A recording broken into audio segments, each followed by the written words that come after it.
Detektiv Norman, můžu si přisednout?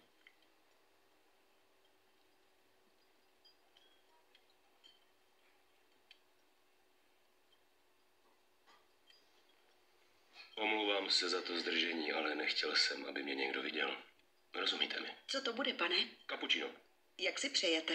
Co mi chcete? Nemám ve zvyku vysedávat s lidmi, jako jste vy.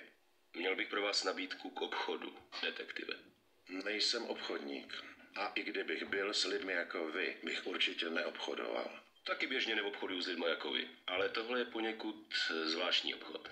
Výhodný jak pro vás a vaše nadřízený, tak pro mě.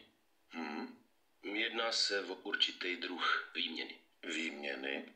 No, řekněme, že zastávám vysokou funkci v nezrovna legální organizaci. Teoreticky.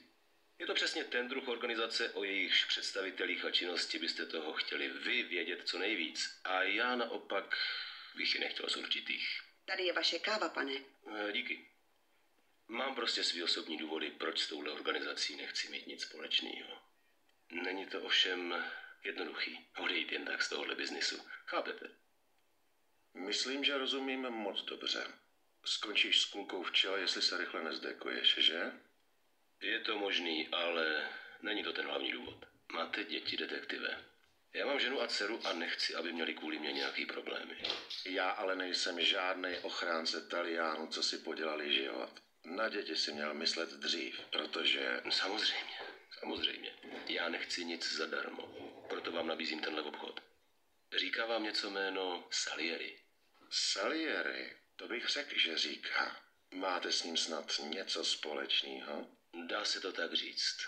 Několik let jsem pro něj pracoval. Teď mě chce zabít. Když mě a mojí rodině poskytnete ochranu, můžu vám o něm říct všechno. Jména, data, částky, prostě všechno. Myslím, že to bude klidně stačit na doživotí.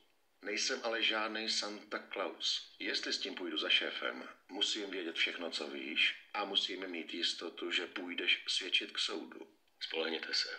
Pokud máte dost času, můžu vám vyprávět celý svůj příběh. Všechny akce, na kterých jsem za ty roky makal. Prosím, já mám času dost. Můžete začít.